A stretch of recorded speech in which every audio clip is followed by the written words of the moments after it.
Psalm 133, verse 1. It is truly wonderful when relatives live together in peace. Napakahalaga na ang pamilya, mga magkakamag-anak ay tahimik, payapa ang buhay, because we have only one life to live in this world. Anatomy of a Family Feud. Yan ang pamagat ng ating pag-aaral at pagpalain naman tayong lahat ng ating Amang Diyos. Aming Ama, salamat po dahil kayo ang may dakilang layunin para sa amin na mapayapa, matahimik ang buhay naming lahat. Ngayon po kami kausapin, turuan, akayin nyo. Lead us unto greater knowledge of you that will lead to fruit-bearing in our lives. Spiritual fruits of peace, love, harmony, kindness, goodness. Forgive us our sins, O God. Cleanse us and now teach us. In the name of your Son, Jesus, we pray with thanksgiving. Bago-bago pa lamang ang mga kwento sa Biblia, kukunti pa lang ang mga tao, ay marami ng gulo. In fact, the first murder was committed by a brother against a brother. Unang pamilya pa lang recorded in Genesis, may mga gulo na. At ngayon, titingnan natin na isa pang gulo ng isang mag-anak. At suriin natin ating mga sarili-sariling buhay at pamilya kung ano ang aral na mapupulot mula sa leksyon nito. Genesis 25:27. The boys grew up and Esau became a skillful hunter, a man of the open country, while Jacob was content to stay at home among the tents. So dalawang magkapatid, kambal actually, isinilang ng magkasunod na magkasunod sapagkat sabay sila na ipinaglihi. Si Esau, mahilig sa labas, outdoors, hunter, a man of the open country, at si Jacob naman, laging kasama ng nanay niya sa loob ng bahay, sa tent, luto ng luto. Nandun siya sa domestic bliss. There's contrasts between these two brothers. Now, contrast, when handled well, would actually add color and beauty to a fellowship. But when mishandled, it could create stress. Genesis 25:28. Isaac, who had a taste for wild game, loved Esau, but Rebekah loved Jacob. Itong tatay, si Isaac, mahilig din sa labas, mahilig din mag-hunting, mahilig kumain ng mga karne ng mga hayop na kanilang nahuhuli pag nag-hunting. Paborito niya si Esau dahil pareho sila ng ugali. At si Rebekah naman, ang paborito, si Jacob, na lagi nasa bahay, luto ng luto, linis ng linis. Nakita na agad natin dito ang isang pinagmumulan ng gulo sa mga pamilya. Mother and father play favorites. May pet, mama's pet, papa's pet. Instead of balancing the personalities of their sons, these parents affirm, encourage, and even patronize their sons' differences, and they take sides.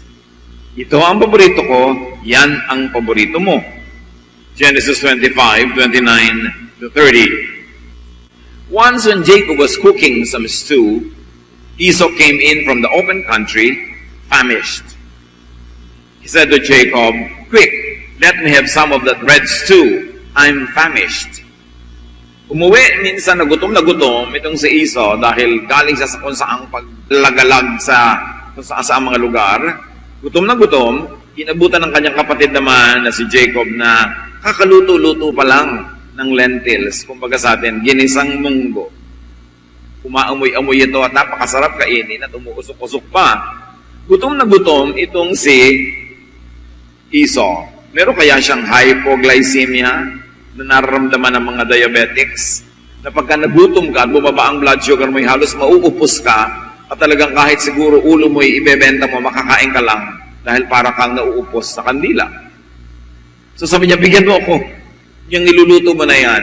Genesis 25:31, Jacob replied, "First, sell me your birthright."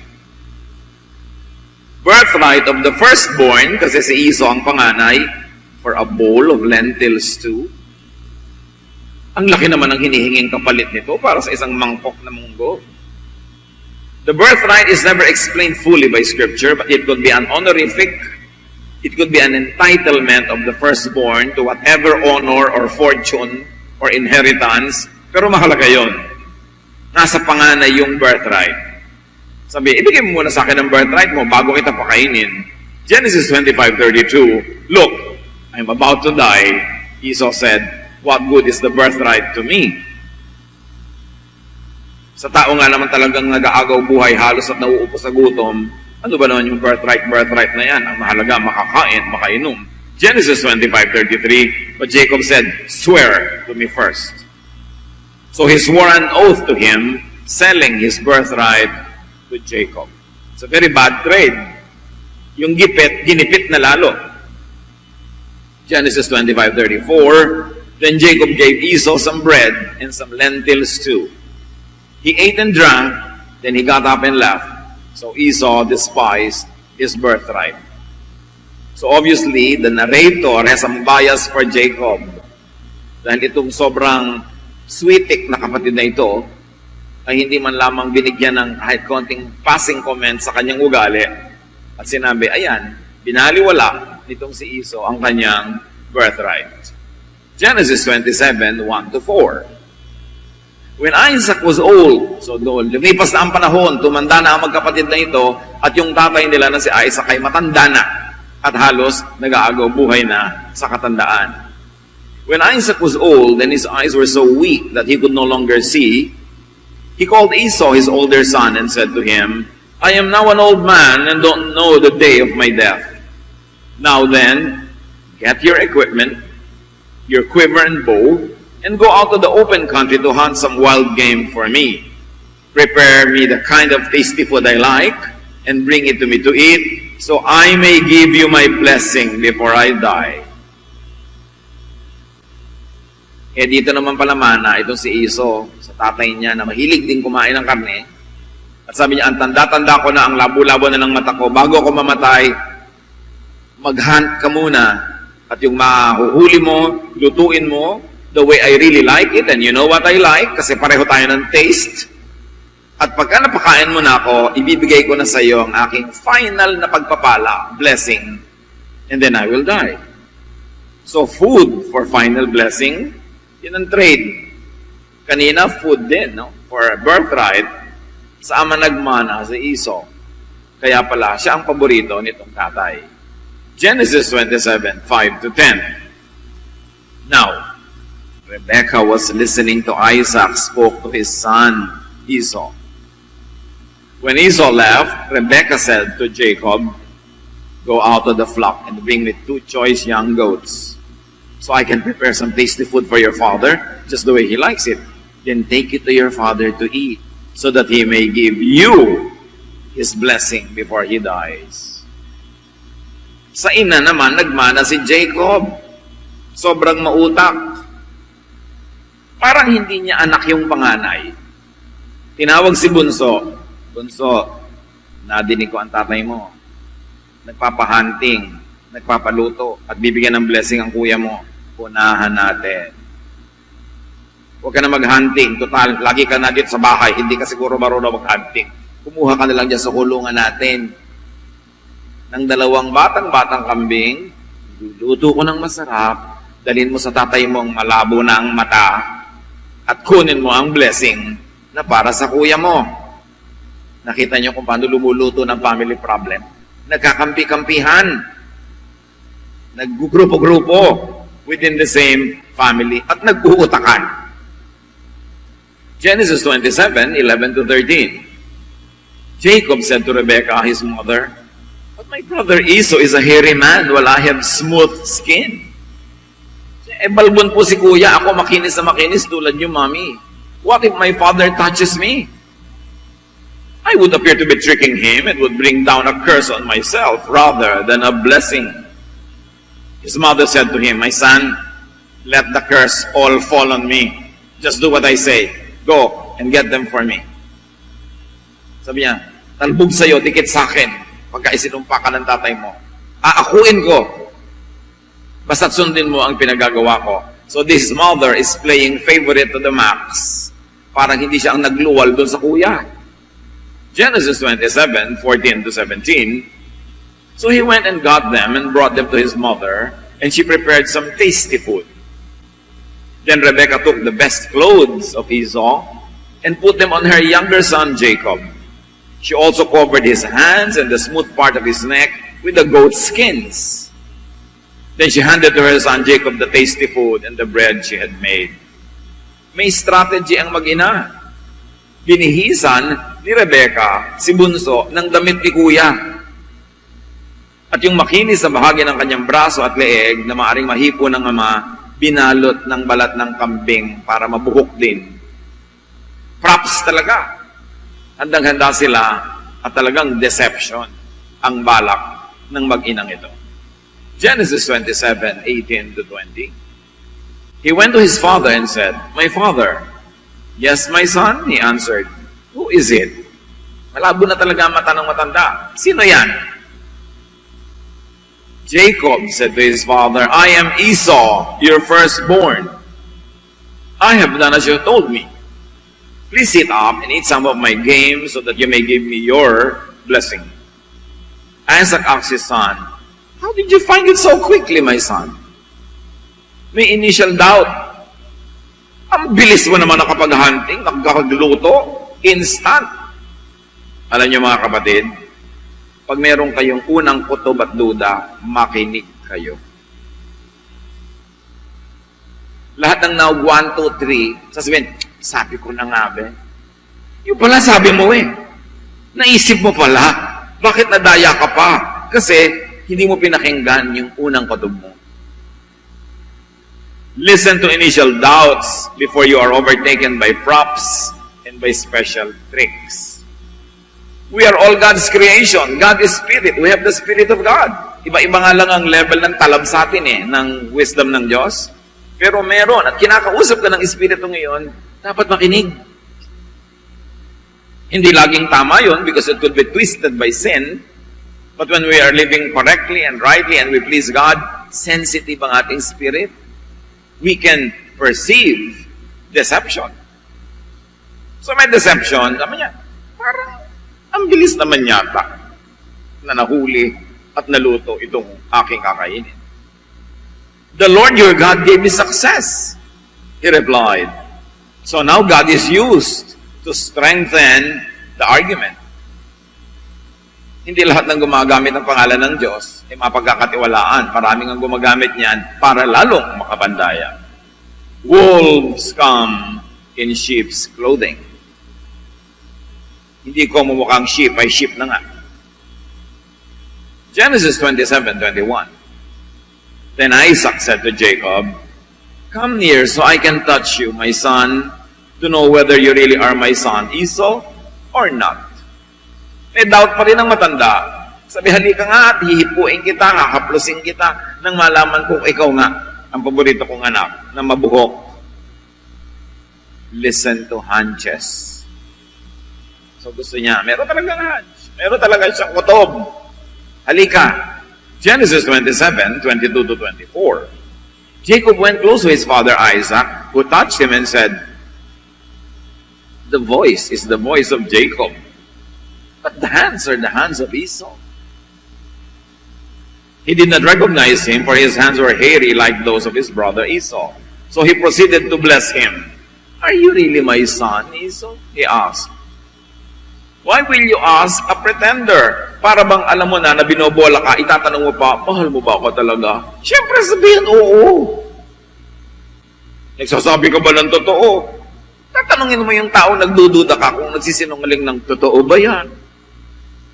Tinatanong mong totoo ba yan? Mahal mo ba ako? Kasi gusto mong maniwala. Tulad nitong si Isaac pala na ito ay gustong maniwala. Kasi naamoy na niya yung pagkain. Gusto na niyang kumain. Gusto lang niyang masettle yung konting doubt niya. At yung gano'ng mga tao are so ready and willing to be convinced. Siyempre, nasa-psychologize ko naman daraya. Kung gusto mo talaga yung tinda, yung tumatawad-tawad ka, pero hindi, wala na po talagang tawad kasi nahalata ka na na gusto mo yan. Genesis 27:24, "I am," he replied. "Ako ang paborito niyong anak." After giving false impressions which were only suggestive, sinadjust ang kanyang buhok, sinadjust ang damit, An outright lie follows. Pag nakikita naman daraya na ikaw ay bumibigay na dahan-dahan, mas lumalakas ang loob niya na tibayan ang kanyang kasinungalingan. Na lalo namang magiging very convincing. Genesis 27:5, then he said, "My son, bring me some of your game to eat so that I may give you my blessing." Lunch for blessing. Mana sa ama tong si Esau na siya naman, lunch for his birthright. Isaac gives it, Esau gives it away. So may common denominator tong mag-ama. Tulad din ng mag-ina, may common denominator din sila. Kaya pala sila yung magkapangkat-pangkat. Genesis 27:25, Jacob brought it to him and he ate. And he brought some wine and he drank. May wine pang idinagdag, additional enticement, blinder pa. Mas nakakapagpalabo pa ng huwisyo. Pag medyo nakainom-inom ka na, malabo pa ang mata mo, at gusto pang kumain, handang-handa ka nang pumasok sa isang bitag. Genesis 27:26, then his father Isaac said to him, "Come here, my son, and kiss me." Another test. Aamuyin ng matanda yung anak kung siya nga ang kanyang paboritong si Esau. Genesis 27:27, so he went to him and kissed him. When Isaac caught the smell of his clothes, he blessed him and said, the smell of my son is like the smell of a field that the Lord has blessed. So yung gamit na damit ni kuya, ang ipinasuot ni nanay kay bunso, at nung kunwari ay hahalikan ng ama yung anak para maamoy niya ang damit, ang naamoy niya yung damit ng panganay. Siguro amoy pawis, amoy damo, amoy araw dahil lagi nasa labas. Sabi, yan ang gustong-gusto kong amoy. So, unti-unti na siya talagang naniniwala, bagamat may duda. Genesis 27:30-33, after Isaac finished blessing him, naibigay ang blessing. And Jacob had scarcely left his father's presence. His brother Esau came in from hunting. He too prepared some tasty food and brought it to his father. Then he said to him, "My father, please sit up and eat some of my game so that you may give me your blessing." His father Isaac asked him, "Who are you?" "I am your son," he answered, "your firstborn, Esau." Isaac trembled violently and said, "Who was it then that hunted game and brought it to me? I ate it just before you came, and I blessed him. And indeed, he will be blessed." Nangatog, nanginig itong tatay nung malaman niya na naibigay ang blessing sa iba at eto ngayon yung tunay na karapat-dapat bigyan ng blessing. Bakit irreversible yung mistake nila, hindi ipinaliwanag sa atin? But apparently, sa mga panahon na yun, pag naibigay mo na kahit sa mali, topo-topo, kanya na. Genesis 27:34, when Esau heard his father's words, he burst out with a loud and bitter cry and said to his father, "Bless me too, my father." But he said, "Your brother came deceitfully and took your blessing." Napagtantunan ng matanda na ang kanyang hinala ay tama. Nag 1 + 1 = 2 na siya. Dinaya ako ng kapatid mo. Nakuha ang blessing mo. Esau said, "Isn't he rightly named Jacob? This is the second time he has taken advantage of me. He took my birthright and now he's taken my blessing." Dayaan, lamangan ang game sa pamilyang ito. Kumusta mga pamilya natin? May dayaan din ba? Lamangan. Ate, ikaw magbayad ng kuryente. Ako ang magbabayad ng cable. Parang manggura naman yata. Lagi na lamang na marami mong bisita, pinapakain mo sa mga bisita mo yung pagkain ng pamilya nyo, iba naman yung namamalengke. At lalong-lalo pag naghihingalo na ang matatanda, agawan na ng mga mana. Lamangan na. Lalo't may nagsusul-sul-sul ng kanya-kanyang asawa. Dagi, hingin mo yung bukid. Gusto ko magka-farmhouse tayo, dagi. Yan ang mga magugulo, yung mga sakit. Nag-aaway-away ang mga magkakapatid dahil sa kanya-kanya mga asawa na interesado doon sa mamanahin sa biyanan na hindi naman nila pinaglingkuran. Karamihan, may naglilingkod din naman. 1 out of 100. Pero sila ang pampagulo sa mga hatian. Nagkakaaway-away tuloy ang magkakapatid forever na parang hindi galing sa isang bahay bata. Siyempre, sangkalan ng asawa, Daddy, ang mga anak mo kailangan magkaroon. Kunwari, pero siya ang may gusto. Isasangkalan ng mga bata. Yung mga bata, lagi sangkalan yan eh. No? Kasi nakakabagbag damdamin. Genesis 27, 36 to 37, then he asked, haven't you reserved any blessing for me? Isaac answered Esau, I have made him Lord over you, and have made all his relatives his servants. So what can I possibly do for you, my son? That was their tradition. That was the rule of their time. Irreversible things, even mistakes. Yan ang problema kuminsan sa mga tradisyon. Kahit kuminsan, irrelevant, unkind, dahil tradisyon, dahil nakaugalian, dahil policy, kailangang ipatupad. At kitang-kita ng lahat ng nag-iisip na tao that something went wrong. But none of the characters in our story is doing anything to correct it. Pag may mali, dapat itama. Pinagalitan ba yung asawa, nakasabwat ng anak? Pinagalitan ba yung anak na nandaya? Hindi. Ang nalugi itong anak na nadaya. At sa mga pamilya, kumisan ganon. Kung sino yung mabait, lagi siyang napagsasamantalahan.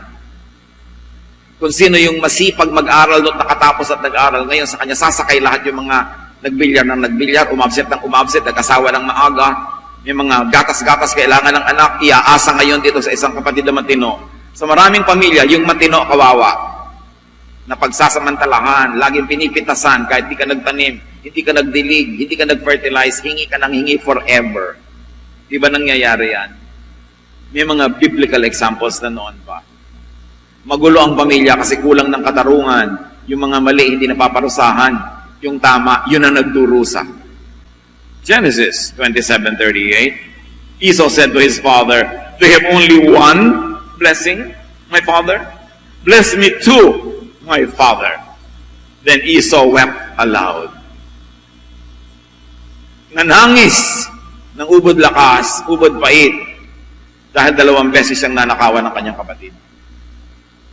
Genesis 27:39 to 40. His father Isaac answered him, at lumala pa, your dwelling will be away from the earth's richness, away from the dew of heaven above. You will live by the sword, and you will serve your brother. But when you grow restless, you will throw his yoke from off your neck. May kakambal pa pala, nakabigatan, yung natanggalan ka ng blessing. It was the opposite that this poor Esau got. They were ruled by impersonal and ruthless rules of life, policy, discipline, that sometimes haunt us even today. Unkind, but that's the policy. Unbending, because that is the tradition. There is no room for kindness or justice. Dahil ang umiira lang ay yung uso kung ano man yun. Kawawang Esau. Genesis 27:41. Esau held a grudge against Jacob because of the blessing his father had given him. He said to himself, the days of mourning for my father are near. Then I will kill my brother Jacob. Pagkamatay ng tatay natin, lagot ka, susunod kang pagbuburulan. Napakalalim na naging sama ng loob, hinanakit, puot, nitong si Esau, na nagpasya siya na pag nagkaroon siya ng pagkakataon, pagkamatay ng ama nila, papatayin niya ang kanyang kapatid. Sibling rivalry, grudges, quarrels, violence, etc. could root from parental favoritism.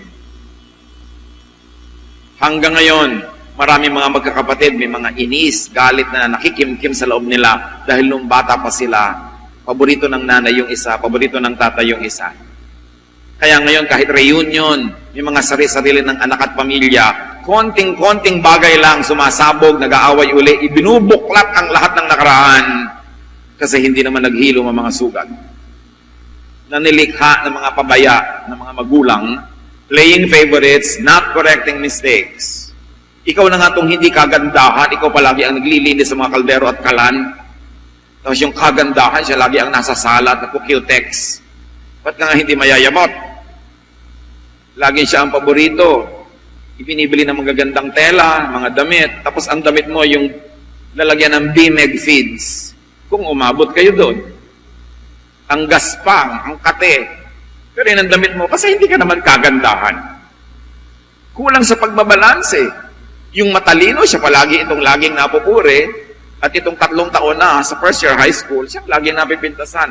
Walang balancing na ibibigay tayo sa ating mga kamag-anak. Kaya sila nag-aaway-away kahit hindi silang lumika. Rivalry could root from twisted upbringing. Sa halip na ang mga magulang ang magturo, magmahalan ng magkakapatid, sila pa itong nagpe-play favorites. Kaya sabi nga ni Balagtas, napapahamak ang bata dahil sa dapat magturong tamad na magulang. May mga magulang naman na napakasipag magturo, ubod ang tigas pa rin ang ulo ng mga anak, hindi pa rin nagpaturo, ibang istorya na yon. Pero meron naman na talagang napabayaan. Often, dysfunctional families are legacies of dysfunctional parents.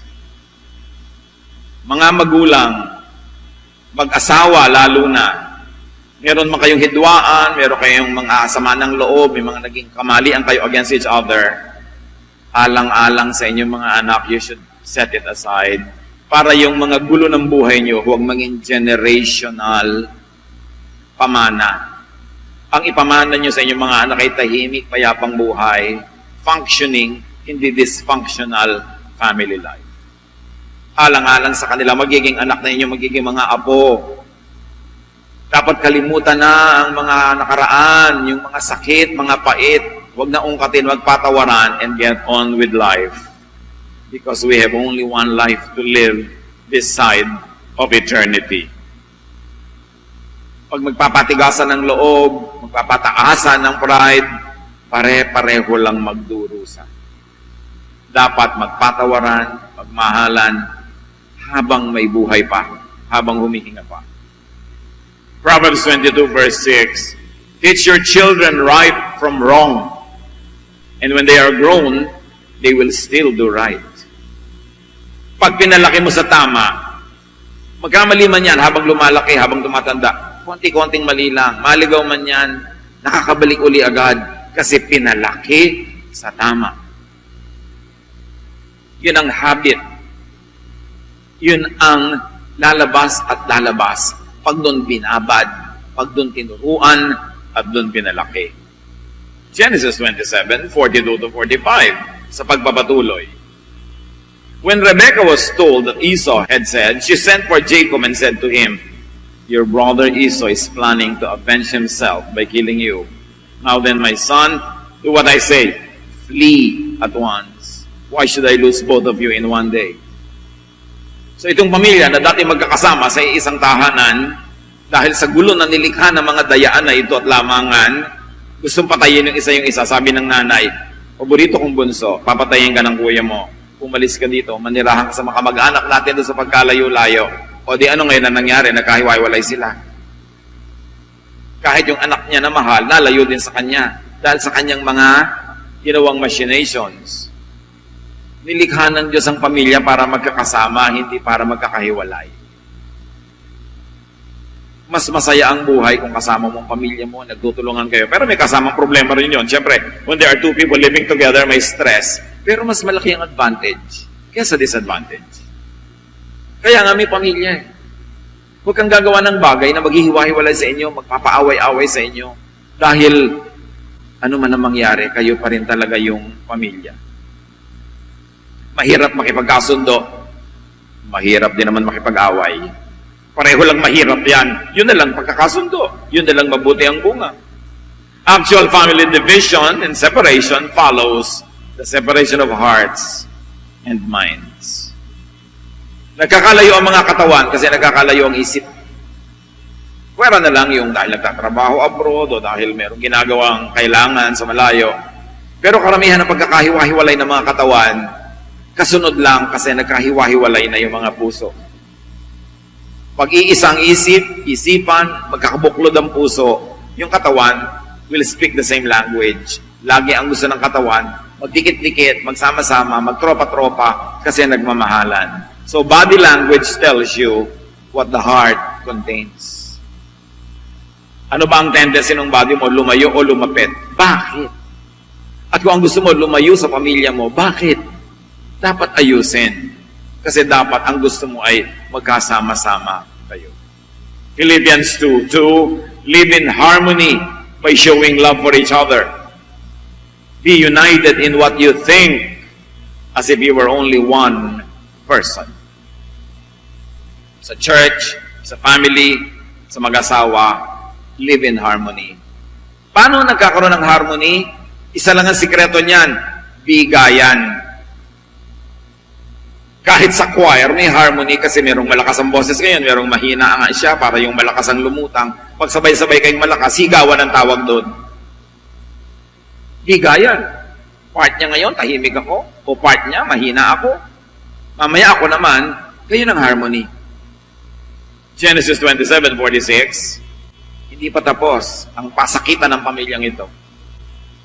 Then Rebekah said to Isaac, I'm disgusted with living because of these Hittite women.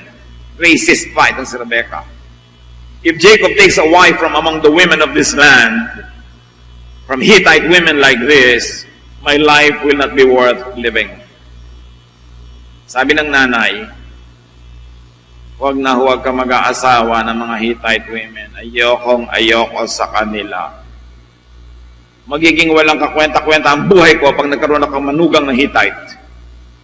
So Isaac called for Jacob and commanded him, do not marry a Canaanite woman. Now, Esau just learned that Isaac commanded Jacob, do not marry a Canaanite woman. Esau then realized how displeasing the Canaanite women were to his father Isaac. So, he went to Ishmael and married Mahalat, a Canaanite. Ayaw pala ng nanay ko ng manugang na Canaanite, pues mag-aasawa ako ng Canaanite. Tikisan, inisan. Naranasan niyo daw sa pamilya yung inisan? Ayaw mo pala ng sinigang, sinigang ang ihahain ko. Ayaw mo pala ng maingay, mag-iingay ako. Para mainis ka. Iinisin kita para kamuhian mo ako, para pagtalikod ko, saksakin mo ako. Di ba? Napakalaking kamalian mang inis. Ano ang mapapala mo na nang-iinis ka? Anong benepisyo ang makukuha mo kung naiinis sa'yo ang tao? Pero may mga tao, alam niyo ba, ang galing mang-inis. At habang iniinis ka, kakanta pa. Na parang baliwala yung ginagawa niya hanggang kumulo ang dugo mo. Vexing, hurting one another. Why do relatives, why do family members, why do lovers keep hurting each other? Anong mapapala ng magnobyo, mag-asawa, magkaibigan, magkapatid, mag-ina, mag-ama, na sinasaktan ang isa't isa? This is a demonic deception. Isang pandaraya ng kaaway, pinagdidilim ang ating isip para ang gawin natin ay yung mali sa halip na yung tama. Mahirap gumawa ng tama, pero mas mahirap din naman gumawa ng mali. Di tama na lang, maganda pa yung bunga. Families should be wise. Do not let the devil deceive you into falling apart and away from each other. At may iba pa mga leksyon ng kwentong ito. Don't be too hungry to the point of selling yourself short. Don't push yourself too much beyond your strength. Kung ano man yun, huwag niyong sagarin ang sarili ninyo to the point na nawawalan kayo ng bargaining chips. Humihina ang inyong bargaining power kasi weakened na kayo ng inyong sariling gawa. Another lesson, a brother's need is an opportunity to promote love, not hatred. Opportunity to strengthen, not weaken relations. Pag may pangangailangan ang mahal sa buhay, ang kamag-anak, ang kapatid, pwede mong pagsamantalahan, pero anong aanihin mo? Galit niya. Pwede mo rin namang tulungan at mahalin, ano aanihin mo? Kung marunong siyang tumanaw, edi tatanaw siya at mamahalin ka rin niya. Pag may pangangailangan na nagkakagipit at reasonable ang pangangailangan, mas mainam na matumulong tayo. At yung tinutulungan naman, hindi dapat abusado na araw-araw tinutulungan ka, linggo-linggo, buwan-buwan. Hindi na tulong ang tawag doon. Sustento na yon. Dapat marunong ka rin tumindig sa sarili mong paa. Huwag kang bumili ng hindi mo kayang bayaran. Huwag kang gumawa ng hindi mo kayang bayaran para hindi iba, hindi nanay mo, tatay mo, kapatid mo ang nagbabayad para sa iyong mga bisyo o hiling. Pero paminsan-minsan nangangailangan ka, reasonable, magandang tumulong sa ganung mga pagkakataon. At kung tayo naman ang tinutulungan, makaramdaman naman kayo kung pagod na o sawa na yung tumutulong. Huwag nating abutin yung pagsawaan, pagsarahan, iwasan dahil wala tayong tigil ng kahihingi ng tulong. Paminsan-minsan. Parang bisita yan. The shorter the visit, the more welcome. But the longer the visit, the less and less welcome you will feel. Ganun din yung humihingi ng tulong. Kung minsan, ikaw pa pinipilit. Pero pag araw-araw andyan yung mukha mo, pagsasarahan ka na talaga ng pinto. Dapat turuan din natin at tulungan ng mga kamag-anak na maging mabait by not abusing them. Kasi pag abusado ka, they will learn to protect themselves and they will learn to be unkind to you because they have to protect themselves. Bigayan, respeto, pagmamahalan.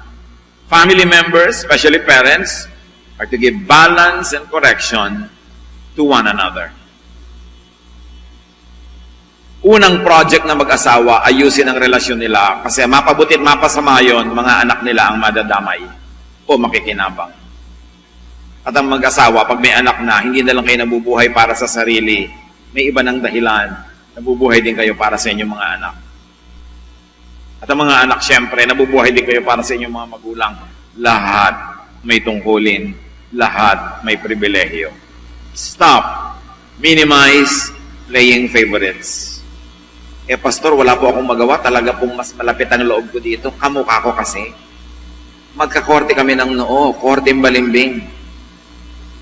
O sige na, talagang medyo gusto mo siya. Kasi maalalahanin, nakikiliti ka niya. Pero mo nang ipahalata masyado sa iba. Kasi anak mo rin eh. Kung may ibibigay ka, ilihim-lihim mo na lang. Huwag na yung kitang-kita ng iba that you're playing favorites. Because they will resent you and the object of your favoritism. Be wise. Hindi naman talaga naiiwasan na may mas malapit sa loob mo.